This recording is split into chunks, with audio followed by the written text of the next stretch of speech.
Good morning, good afternoon, good evening. तो आज हम लोग पढ़ रहे हैं एटमॉस्फेयर के बारे में। हम लोग नेक्स्ट टॉपिक करेंगे क्या होता है। देखो, एटमॉस्फेयर क्या है, जो हमारे अर्थ को पूरी तरीके से चारों ओर से जो है घिरा हुआ है, ठीक है। एक किस्म की एक लेयर है, किसकी? गैसेस की लेयर है, ठीक है, जो हमारे अर्थ को क्या कर रही है? सराउंड कर रही है, पूरी इर्द गिर्द से मतलब घेर के रखा हुआ है, जो किस लिए? Which is essential for life. तो ये जो एटमॉस्फेयर का काम कोई सिर्फ अर्थ को जो हार्मफुल रेडियस जो रेडिएशंस आते हैं सन से, उसको प्रोटेक्ट नहीं करती, बल्कि ये टेम्परेचर को रेगुलेट करती है, प्रोटेक्ट करती है हमें हार्मफुल सोलर रेडिएशन से भी, और वेदर और क्लाइमेट को रेगुलेट करने के लिए भी काम करती है, ठीक है। तो इस तरीके का, ठीक है, ये देखो, एक ये लेयर है छोटी सी, ये लेयर, ये अर्थ के ऊपर, जिसको हम लोग ट्रोपोस्फेयर कहते हैं। ये जो है ना, जितने भी वेदर इवेंट्स होते हैं ना, वो सारे यहीं पे होते हैं, क्लाउड फॉर्मेशन से लेके सब कुछ। फिर ये है स्ट्रेटोस्फेयर, जो 12 से 50 किलोमीटर के बीच है। फिर ये मीजोस्फेयर, जो थर्मोस्फेयर और स्ट्रेटोस्फेयर के बीच में, ठीक है, 50 to 80 किलोमीटर। फिर आती है थर्मोस्फेयर, ये वाली लेयर, ठीक है। थर्मोस्फेयर जो है 80 से 700 किलोमीटर के बीच में, और उसके बाद ये बाहर की लेयर है जो एक्सोस्फेयर, जो 700 किलोमीटर के बाहर की आती है। तो ये जो है, ये स्ट्रक्चर है। ये अर्थ आ गया, ट्रोपोस्फेयर आ गया, फिर स्ट्रेटोस्फेयर, फिर क्या है? मीजोस्फेयर, थर्मोस्फेयर और एक्सोस्फेयर। 700 के बाद जो है एक्सोस्फेयर स्टार्ट हो जाता है। उससे पहले 80 से जो है 700 के बीच में जो है ये आता है थर्मोस्फेयर। और जो स्ट्रेटोस्फेयर है और जो थर्मोस्फेयर है, उसके बीच में कुछ 30 किलोमीटर की ये जो लेयर है, ये लेयर, इसको हम लोग मीजोस्फेयर कहते हैं। फिर स्ट्रेटोस्फेयर, और फिर ये जो है ट्रोपोस्फेयर, जो one of the most important sphere है अर्थ की। तो ये पूरा ओवरऑल जो है, it's a composition of atmosphere, ठीक है। विदाउट एटमॉस्फेयर जो लाइफ है वो अर्थ पे एग्जिस्ट नहीं करती। हम देखते हैं इसमें कौन कौन से गैसेस आते हैं। परसेंटेज पहले हम तो देखें कौन से गैसेज हैं, परसेंटेज उनका वॉल्यूम के हिसाब से एटमॉस्फेयर में कितना, और क्या रोल है उसका एटमॉस्फेयर में। पहली है सबसे नाइट्रोजन, जिसको N2 भी कहते हैं। ये 78.08% है। ये सबसे ज़्यादा एबेंडेंट जो है गैस है किसमें? एटमॉस्फेयर में। अगर पूछा जाए कि सबसे ज़्यादा गैस को जो कॉन्स्टिट्यूट जो एटमॉस्फेयर को करती है, जो मेजॉरिटी में, वो क्या है? नाइट्रोजन है, ओके। जिसका एसेंशियली जो है, एसेंशियल है जो प्लांट ग्रोथ के लिए, ठीक है। नाइट्रोजन साइकिल हमने जो पढ़ा था इन्वायरमेंट में, तो उसमें, ठीक है, प्लांट ग्रोथ के लिए एसेंशियल है। दूसरा है ऑक्सीजन, O2। अगर हम देखा जाए बेसिकली नाइट्रोजन और ऑक्सीजन जो है ना, वो जो है 99% जो गैसेस का कॉन्स्टिट्यूट है, वो सिर्फ इन दो गैसेस में ही आ जाता है, O2 और N2, नाइट्रोजन और ऑक्सीजन में। 20.95% जो है वो ऑक्सीजन एटमॉस्फेयर में पाते हैं, जो रिस्पायरेशन के लिए, कंबल्शन, जलाने के लिए, जलने के लिए, या पे सांस लेने के लिए, जो एसेंशियल है, जिसके बिना लाइफ जो है वो पॉसिबल नहीं थी अर्थ पे। तो ये दो जो है एसेंशियल गैसेस है जो एटमॉस्फेयर में पाई जाती है। तीसरी है एर्गॉन, जिसको AR भी कहते हैं। ये 0.93% है। ये थर्ड जो है मेजर जो है गैस है एटमॉस्फेयर में, एक इनर्ट गैस है जिसका मिनिमल इम्पैक्ट है। चौथी है कार्बन डाइऑक्साइड। देखो, कार्बन डाइऑक्साइड 0.04% है, और इंक्रीजिंग बोल रहे हैं। क्यों इंक्रीजिंग है? क्योंकि हम फॉसल फ्यूल्स जो ह्यूमन एक्टिविटीज़ उसकी वजह से कॉन्स्टेंटली इंक्रीज हो रही है। तो फोर्थ नंबर पे कौन सी है? मेजर गैसेस की बात कर रहे हैं। CO2, जो ट्रैप करती है हीट को अर्थ पे ना, ये हीट को ट्रैप करती है। बिना CO2 के ना यार क्या होगा, हीट जो है वो एस्केप कर जाएगी स्पेस में, और अर्थ जो है एकदम कोल्ड हो जाएगी, पिघल एकदम, वो क्या हो जाएगी? फ्रीज हो जाएगी। तो ये सन से आने वाली जो रेज है, जब वो रिफ्लेक्ट होती हैं, उनको जो है ये अंदर ट्रैप करके रखता है अर्थ में। ग्रीन हाउस गैस, ठीक है, यूज़ इन फोटोसिंथेसिस में भी यूज़ होती है, जो प्लांट्स अपना फूड खुद से तैयार करते हैं। तो ये भी एक बहुत एसेंशियल है। 0.04% है सिर्फ। लेकिन इसकी ज़्यादा होने से क्या होता है कि ज़्यादा हीट ट्रैप हो जाएगी, और अर्थ पे जो है टेम्परेचर राइज हो जाएगा। तो वो भी है एक क्वांटिटी जो इसकी है ना, वो उतनी ही रहनी चाहिए, जिससे जो है ना इसका ज़्यादा हार्मफुल इम्पैक्ट हो, कम हो से भी डेट्रीमेंटल इम्पैक्ट हो सकता है, ज़्यादा होने से भी। तो एक स्पेसिफिक जो क्वांटिटी है उतना रहना चाहिए। बाकी नियोन है, हीलियम है, क्रिप्टॉन है, एक्सॉन है, ये कुछ ट्रेस अमाउंट में, बहुत कम है, मिनिमम, जिनका बहुत सारे वेरियस इंडस्ट्रियल एप्लीकेशंस में भी यूज़ होता है, ठीक है। तो ये गैसेस कुछ जो है परमानेंट मेजर गैसेस जो हैं अर्थ में, जो एटमॉस्फेयर को क्या करते हैं, कंपोजिशन ऑफ एटमॉस्फेयर में होती है। नाइट्रोजन सबसे पहले, फिर ऑक्सीजन, फिर एर्गॉन, फिर कार्बन डाइऑक्साइड, फिर नियोन, हीलियम, क्रिप्टॉन और एक्सॉन। ये कुछ मिनिमम है, ठीक है। कुछ वेरियस कंपोनेंट्स जो और भी बहुत सारी गैसेज है जो चेंज होती रहती हैं टाइम और लोकेशन के हिसाब से, कहीं एटमॉस्फेयर में ज़्यादा होगी, कहीं कम होंगी, ठीक है, कि और टाइम के हिसाब से, जिनका कंपोनेंट कौन कौन से, अप्रॉक्सीमेट इनका रेंज और रोल क्या एटमॉस्फेयर में। वाटर वेपर्स, H2O, पानी भी होता है ना जो वाटर की तो फॉर्म है ना, 0 से 4% के बीच में होती है। अफेक्ट्स जो वेदर और क्लाइमेट साइकिल के लिए, जो वाटर साइकिल के लिए, ठीक है, जो की अमाउंट में जिसके जब से बारिश होती है, ये अलग अलग टाइम पे जो है कम ज़्यादा हो सकती है। ओजोन जो है O3, ठीक है, ये जो है ये वेरिएबल अमाउंट में होती है, ठीक है, प्रोटेक्ट करता है हार्मफुल जो यूवी रेडिएशंस आती हैं, ठीक है, इस स्ट्रेटोस्फीयर में जो ब्रेक डाउन करता है। फिर मेथीन है, CH4 0.002% है, बहुत मिनिमम है, एक पोटेंट, ये भी ग्रीन हाउस गैस है। बाकी डस्ट, स्मोक, पोल्यूटेंट वो भी वेरी करते हैं जगह जगहों पे, ठीक है, जो इम्पैक्ट करते हैं एयर क्वालिटी को, क्लाइमेट को। तो ये कुछ वेरिएबल भी है। तो कंपोजिशन जो एटमॉस्फेयर की है ना, वो स्टैटिक नहीं है। ये नहीं कि ये हमेशा इनकी यही परसेंटेज रहेगी, कम ज़्यादा होती रहती है। ये ह्यूमन एक्टिविटी जैसे बर्निंग ऑफ फॉसल फ्यूल से या डिफोरेस्टेशन, जंगल की कटाई से इंक्रीज हो जाती है, जैसे मेथीन, CO2, CH4, ठीक है, ये जो है इनकी कंट्रीब्यूशन क्लाइमेट चेंज को जिससे होती है, ये इंक्रीज होती हो रही हैं डे बाय डे। तो ये कांस्टेंट नहीं है, ठीक है। नेक्स्ट हम पढ़ते हैं एवोल्यूशन कैसे हुआ है एटमॉस्फेयर का। जो अर्थ का एटमॉस्फेयर है वो over the period of time change हुआ सिग्निफिकेंटली, ये हमेशा से ऐसा नहीं था। अब बिलियन ऑफ ईयर से साइंटिस्ट ने जो है क्लासीफाई किया इसका एवोल्यूशन 3 मेन स्टेजेस में।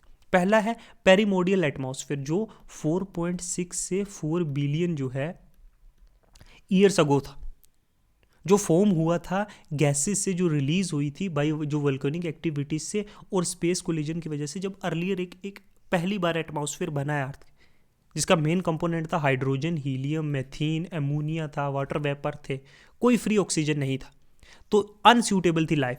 अर्थ पे जब लाइफ एग्जिस्ट नहीं करती थी, पैरामोडियल स्टेज पे जब एटमॉस्फेयर बन रहा था, अर्थ से वोल्केनो निकल रहे थे, वेरियस इरप्शन हो रही थी, मेट्रॉइड हिट कर रहे थे अर्थ को, ठीक है, अर्थ जो है तब बहुत, अर्थ वाज एक्सट्रीमली हॉट।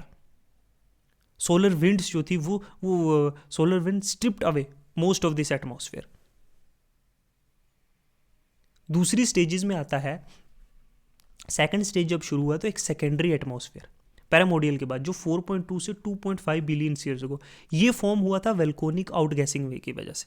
जो वोल्केनिक एरप्शन से बहुत सारी गैसेस निकलते हैं ना, जब कॉमेट इम्पैक्ट हुए तो मेन गैसेस तब भी कार्बन डाइऑक्साइड था, वाटर वेपर थे, नाइट्रोजन था और कुछ स्मॉल अमाउंट में दूसरे गैसेस। अब यहाँ पे भी ऑक्सीजन नहीं आया। जैसे जैसे ज़मीन जो है ना, अब ज़मीन ठंडी होने लगी, वाटर वेपर क्या होने लगे, कंडेंस होने लगे, ठीक है, अब जो है बारिशें होने लगी, फॉर्म ओशन बने, CO2 जो है डिजोल्व हुआ, ऑक्सीजन जो है ना, CO2 कार्बन डाइऑक्साइड जो है वो पानी में डिजोल्व हुआ, है ना, और इससे जो है फॉर्मेशन हुई किसकी, कार्बोनेट रॉक्स की, जो लाइमस्टोन्स होते हैं, CO2 के जो है डिजोल्व होने से ओशन में कार्बोनेट रॉक्स की जन्म हुआ, कार्बोनेट रॉक्स जिसको हम लाइमस्टोन भी कहते हैं, ठीक है।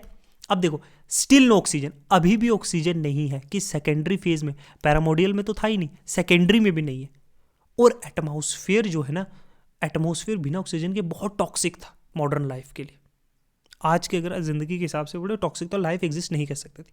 तीसरा आया ऑक्सीजन रिच एटमॉस्फेयर। अब 2.5 बिलियन ईयर्स अगो से प्रेजेंट तक अगर आज तक देखें, थर्ड स्टेज में तो ग्रेट ऑक्सीजनेशन इवेंट हुआ 2.5 बिलियन से 2 बिलियन ईयर्स अगो में। तो जो साइनोबैक्टीरियाज थे, जो ब्लू ग्रीन एल्गेस नहीं आपको दिखते समुद्रों में ना, समुद्र में सबसे पहला देखना ब्लू ग्रीन एल्गे ने जो है ओशन में, समुद्रों में सबसे पहले। अब यहाँ एक क्वेश्चन आता है, सबसे पहले लाइफ कहाँ स्टार्ट हुई, तो ओशन में, ठीक है। ओशन में ब्लू और ग्रीन कलर के एल्गेज जो हैं उन्होंने फोटोसिंथेसिस प्रोसेस स्टार्ट किया। ये फोटोसिंथेसिस प्रोसेस से कार्बन डाइऑक्साइड इनटेक करने लगे और रिलीज करने लगे ऑक्सीजन को, O2 को एटमॉस्फेयर में। और वहीं पे ऑक्सीजन जो है वो रिएक्ट करने लगा आयरन के साथ ओशन में और फॉर्म किया iron oxide, rust deposits. Ocean के अंदर रस्ट डिपॉजिट आज भी मिलते हैं। ओवर द टाइम जो ऑक्सीजन लेवल है वो इंक्रीज हुआ और एटमॉस्फेयर को सूटेबल बना दिया लाइफ के लिए। तो blue green algae photosynthesis process start हुआ, ऑक्सीजन जो है रिलीज हुआ एटमॉस्फेयर में और आज का एक स्टेज बनने लगा। अब फॉर्मेशन हुआ 600 बिलियन ईयर अगो, ज़्यादा नहीं 600 billion year ago ozone layer का फॉर्मेशन हुआ, क्योंकि ऑक्सीजन तो हो गया, लेकिन यूवी रेडिएशन तो अभी भी आ रही है ना। तो ऑक्सीजन जो O2 था, जब ऑक्सीजन बन गया उसने फॉर्म किया O3, 3 मतलब 2 जो हैं +1 एक फ्री स्पेस, इसके साथ जो है H2 का O और ऑक्सीजन का O2, ये दोनों मिलके O3 अजून बना। अब अजून लेयर ने क्या करने लगा, प्रोटेक्टेड, इसने लाइफ को प्रोटेक्ट किया जो यूवी रेडिएशन जो सन सूरज से आ रही। इससे क्या हुआ, अब के लाइफ जो लोग जो जनजाति जो ओशन में पैदा हुए थे, अब वो आहिस्ता आहिस्ता मूव होने लगे ओशन से लैंड की तरफ, क्योंकि यूवी रेडिएशन से ओजोन बन गया तो प्रोटेक्ट हो गए लेयर्स। अब हम ज़मीन पे भी रह सकते हैं। Modern atmosphere last 500 million years ago से प्रेजेंट तक, आज 500 मिलियन ईयर्स अगो, तो स्टेबल कंपोजिशन। अब 78% नाइट्रोजन आ गया, 21% ऑक्सीजन आ गया, कार्बन डाइऑक्साइड आ गया 0.2%, और बाकी ट्रेस गैसेज और ह्यूमन एक्टिविटी जैसे बर्निंग फॉसल फ्यूल, डिफोरेस्टेशन से इंक्रीज हो रहा है CO2 और मेथेन, और अफेक्टिंग क्लाइमेट। इस तरीके से over the period of time जो एवोल्यूशन हुआ है एटमॉस्फेयर का। ठीक है, कुछ की टेक अवेज अगर हम देखें, जो अर्ली एटमॉस्फेयर था वो मोस्टली जो है हाइड्रोजन और हीलियम का था, जो earlier atmosphere, but lost due to solar winds. Hydrogen और हीलियम थे, लेकिन सोलर विंड्स की वजह से ये खत्म हो जा रहा था जो सूरज से आ रही थी। वेल्कोनिक एरप्शंस जो हुए, जिससे जो ज्वालामुखी फटे ज़मीन से, उसने पैदा किया CO2, कार्बन डाइऑक्साइड और नाइट्रोजन रिच एटमॉस्फेयर। अगर कोई पूछे कि इतना नाइट्रोजन आखिर कहाँ से आया, तो क्वेश्चन क्या होगा, क्वेश्चन होगा कि वेल्कोनिक एक्टिविटीज से जो है CO2 और नाइट्रोजन रिच एटमॉस्फेयर बना एरप्शन से। फोटोसिंथेसिस जो हुई साइनोबैक्टीरियाज के द्वारा, उन्होंने इंट्रोड्यूस किया ऑक्सीजन। याद रखना, CO2 और नाइट्रोजन वेल्कोनिक एक्टिविटीज से, और फोटोसिंथेसिस हुई जो साइनोबैक्टीरियाज के द्वारा, उसने क्या इंट्रोड्यूस किया, ऑक्सीजन, और लीडिंग टू जिससे ऑक्सीजनेशन, वो पूरा अर्थ पे ऑक्सीजन फैला। अजून लेयर फॉर्म्ड हुई जिससे अलौकिक लाइफ जो है लैंड पे भी होने लगी, क्योंकि पहले सिर्फ ओशंस पे थी, अंदर थी। ह्यूमन एक्टिविटीज़ ने जो है अल्टर किया है, आज जो फसल फ्यूल जो बर्निंग हो रहा है, ग्लोबल वार्मिंग हो रही है, वो आज के एक्टिविटीज़ से हो रहा है। तो इस तरीके से पूरा जो है एवोल्यूशन जो है एटमॉस्फेयर का हुआ।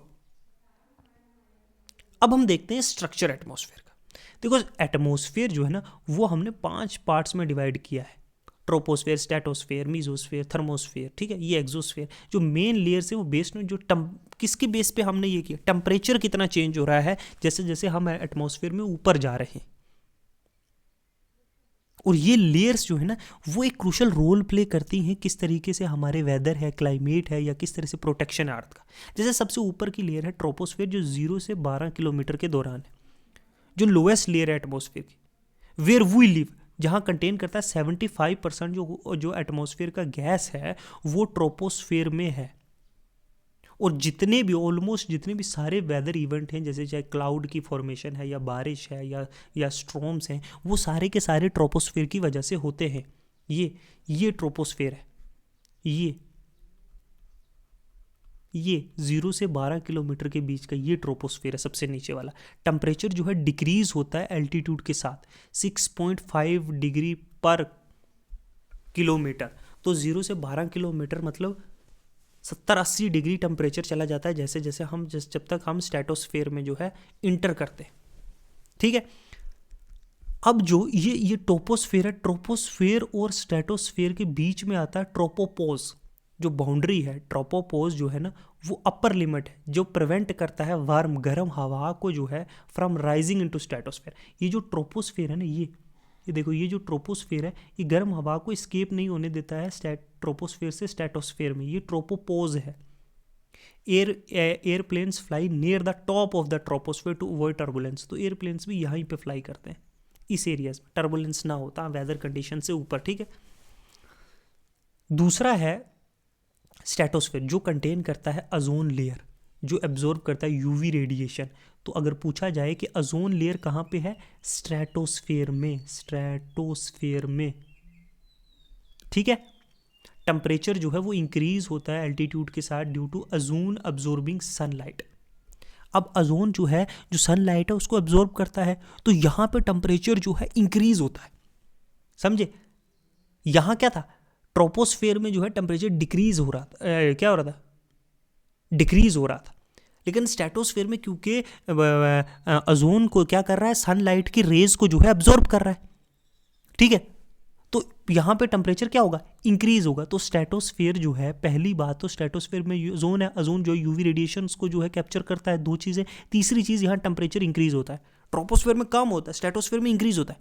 ये हवा यहाँ पे स्टेबल है और आइडियल है जेट्स और एयरक्राफ्ट को यहाँ फ्लाई करने के लिए, ठीक है। ये स्ट्रेटोस्फेयर, ये वाला यहाँ, इसके और मीजोस्फेयर के बीच में जो है स्ट्रेटोपोज है, ये स्ट्रेटोपोज है,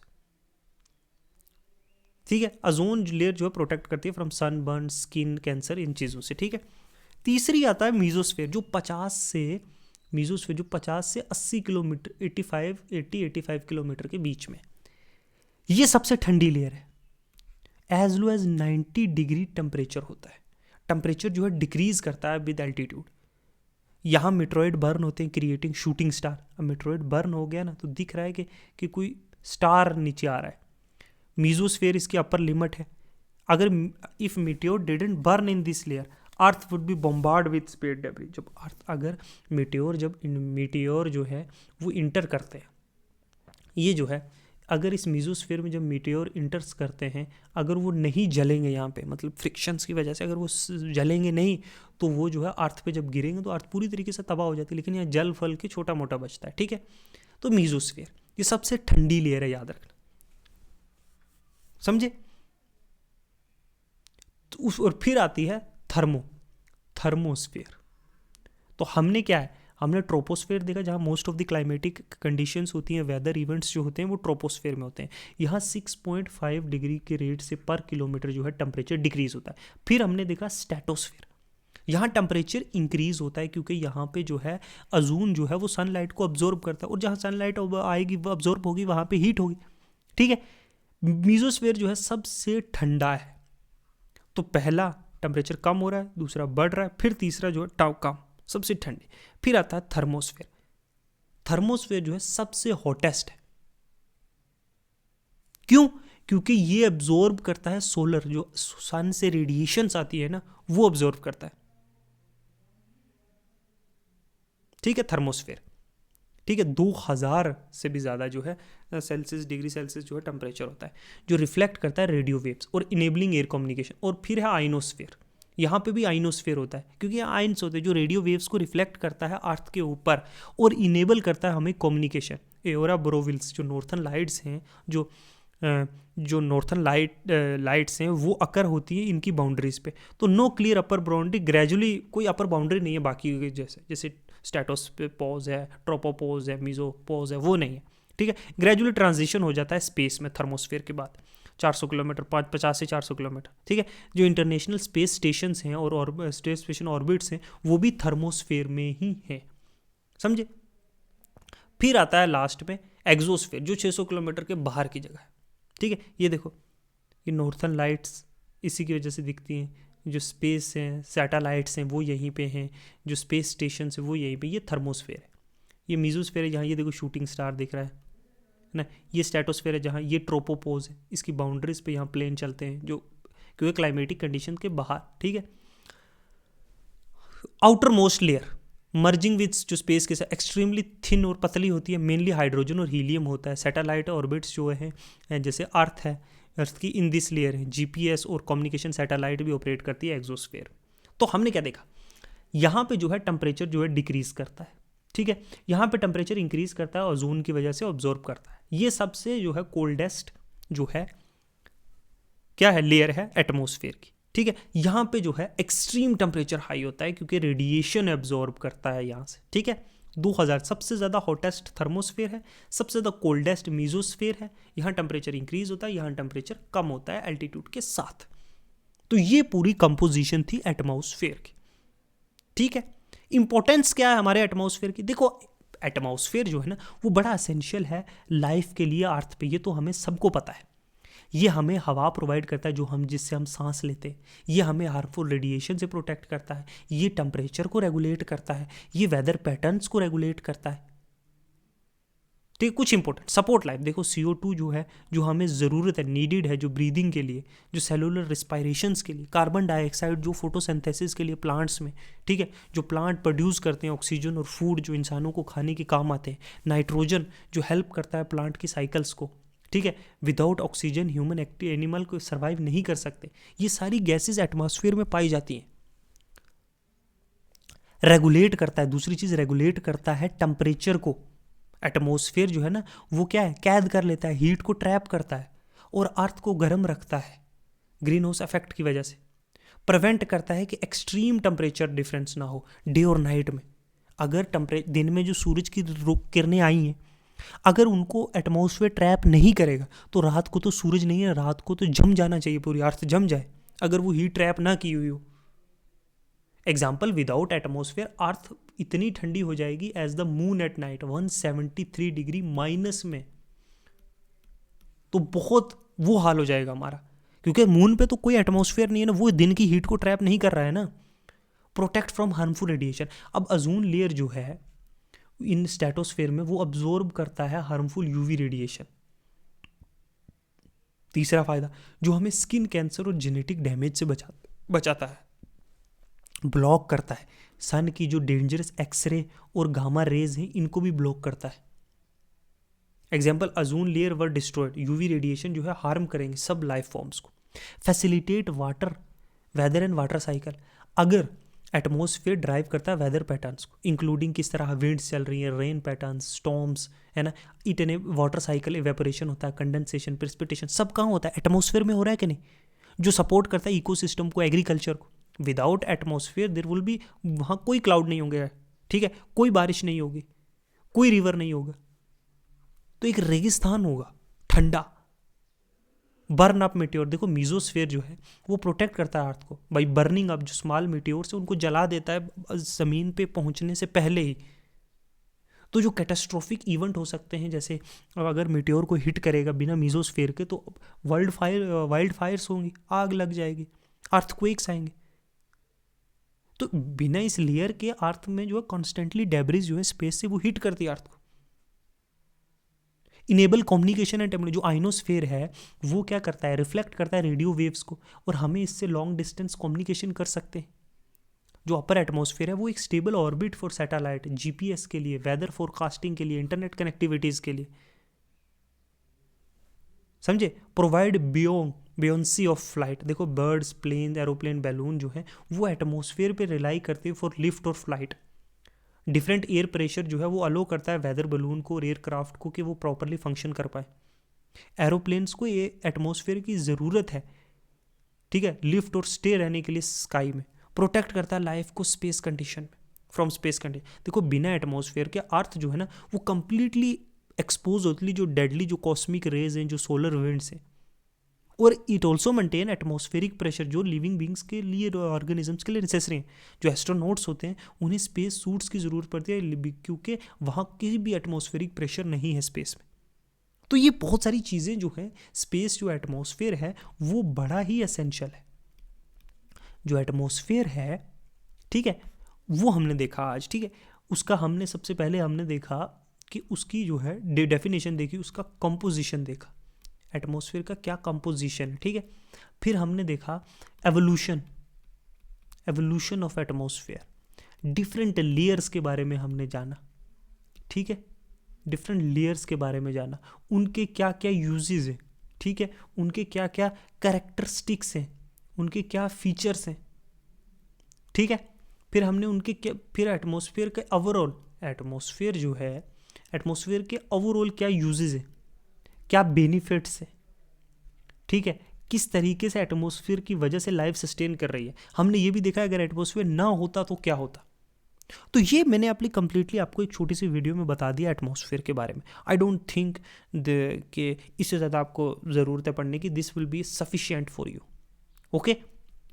तो अगर आपको बाकी भी जो ये कॉम्प्रिहेंसिव फिजिकल ज्योग्राफी का कोर्स चल रहा है, अगर आपको वो देखना है तो आप प्लेलिस्ट सेक्शन में जाओ और वहाँ से आप लोग कंप्लीट इसको एक्सेस कर सकते हो। उसके साथ साथ और भी बाकी है, मॉडर्न हिस्ट्री है, इंडियन पॉलिटी है, इन्वायरमेंट है, वो सारे कोर्सेज मैंने वहाँ पे किए हूँ और आगे भी जो है सारे कोर्सेज जो है अपलोड किए जाएंगे, ठीक है।